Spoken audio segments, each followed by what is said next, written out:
Assalamualaikum warahmatullahi wabarakatuh. Perkenalkan, nama saya Muhammad Danis Wildani Zidan dari kelas 10 PPLC 2. Di sini saya akan membahas tentang pemrograman berorientasi objek, penerapan sistem class, objek, metode, dan package. Pemrograman berbasis objek adalah pemrograman yang menggunakan konsep objek. Objek sendiri mewakili representasi entitas di dunia nyata, dapat diidentifikasi secara jelas. Objek merupakan turuan dari kelas. Hubungan antara kelas dan objek dapat dianalogikan dengan hubungan antara resep kue dan kue. Artinya, Anda dapat membuat kue sebanyak yang diinginkan dari satu resep. Di dalam kelas terdapat properti, metode, dan konstruktor. 1. Class. Class adalah cetak biru dari objek, atau dengan kata lain, sebuah class menggambarkan ciri-ciri objek secara umum. Di dalam class dapat mendeklarasikan variabel dan fungsi yang menggambarkan karakteristik dan perilaku dari objek. Class sangat berguna karena memungkinkan pengembang untuk mengelompokkan data dan fungsi yang berhubungan ke dalam satu unit yang kohesif. Ini membantu dalam mengorganisir kode dan membuatnya lebih mudah untuk dipahami, dipelihara, dan dikembangkan. Dalam C++, pembuatan class menggunakan kata kunci class diikuti oleh nama class yang diinginkan. 2. Objek. Objek adalah gabungan antara beberapa data dan fungsi yang masing-masing bekerja bersama-sama dan tidak dapat dipisahkan. Secara sederhana, objek dapat diartikan sebagai hasil cetak atau hasil nyata dari kelas. Misalnya, menggunakan analogi pada kelas mobil yang telah dibuat sebelumnya. Objek dari kelas mobil dapat berupa mobil Andi, mobil Dian, dan mobil Chloe. Objek-objek ini akan memiliki seluruh ciri-ciri yang termuat di dalam kelas mobil. 3. Metode. Metode atau metode adalah prosedur yang diprogram yang didefinisikan sebagai bagian dari sebuah kelas dan tersedia untuk setiap objek yang diinstansiasi dari kelas tersebut. Dalam kelas mobil yang didefinisikan sebelumnya, metode terletak pada void tampilkan info. 4. Package. Package adalah sebuah cara untuk mengorganisir kode dalam bentuk kelompok yang terstruktur dan terorganisir. Secara konseptual, package seperti folder di dalam komputer. Package memungkinkan pengembang untuk mengelompokkan kelas, fungsi, dan modul yang berhubungan ke dalam satu unit yang logis, sehingga memudahkan pengelolaan dan penggunaan kembali kode. Dalam C++, konsep package lebih sering diimplementasikan menggunakan namespace dan direktori untuk mencapai tujuan yang sama. Package atau namespace dalam C++ sangat berguna untuk menghindari konflik nama, terutama dalam proyek besar yang melibatkan banyak pengembang atau pustaka eksternal. Macam-macam akses modifier. 1. Private Access Modifier. Private Access Modifier adalah jenis modifier yang digunakan untuk menyembunyikan data atau fungsi anggota kelas dari kode di luar kelas itu sendiri. 2. Protected Access Modifier. Protected Access Modifier adalah salah satu jenis access modifier yang digunakan dalam bahasa pemrograman seperti C++ untuk mengatur aksesibilitas dari kelas, atribut, dan metode.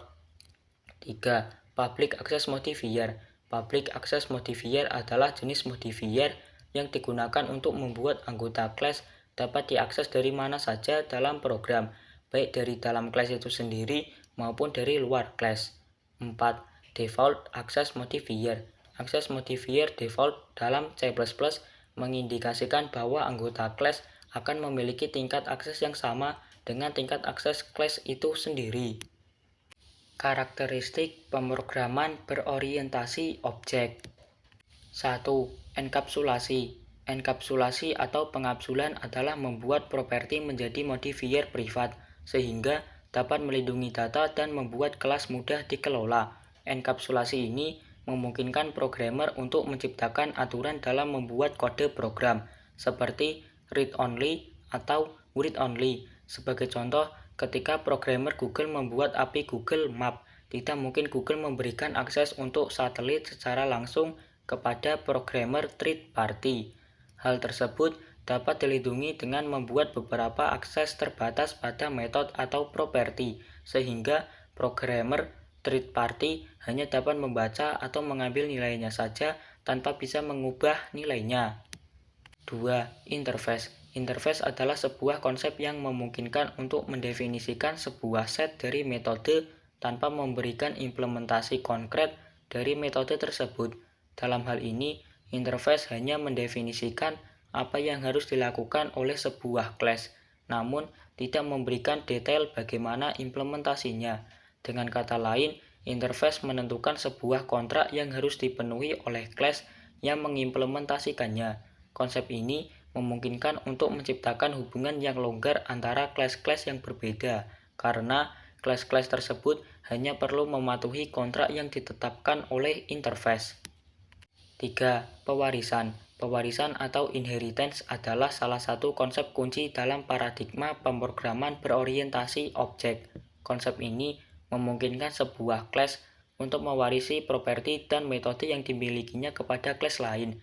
Dengan menggunakan inheritance, kita dapat memanfaatkan kembali kode program yang sudah ada tanpa perlu menuliskan ulang kode yang serupa. Hal ini memungkinkan untuk menciptakan struktur hierarki kelas yang tersusun secara teratur dalam kode program. Kelas yang berfungsi sebagai induk dari proses pewarisan ini biasanya disebut sebagai kelas induk, superclass, atau base class. Sedangkan kelas yang menerima penurunan properti dan metode tersebut disebut sebagai kelas anak, subclass, derived class, atau hair class. 4. Polimorfisme. Polimorfisme atau polymorphis adalah kemampuan untuk mempunyai beberapa bentuk kelas yang berbeda. Polimorfisme ini terjadi pada saat suatu objek bertipe parent class akan tetapi pemanggilan konstruktornya melalui subclass. Umumnya, polymorphis digunakan untuk mengimplementasi suatu fungsi dari sebuah base class maupun interface, baik fungsi yang abstrak maupun sudah terdefinisi, untuk diimplementasikan sesuai dengan relevansi suatu class yang menggunakan interface maupun inheritance pada base class tersebut. Hal ini bertujuan untuk memberikan kebebasan kepada class yang menggunakan interface atau inheritance untuk menggunakan fungsi sesuai dengan definisi aslinya, maupun menyesuaikan fungsi tersebut dengan perilaku kelas itu sendiri, tanpa perlu membuat fungsi khusus yang pada dasarnya hampir serupa dengan fungsi dari interface atau inheritance. Sekian dari saya. Wassalamualaikum warahmatullahi wabarakatuh.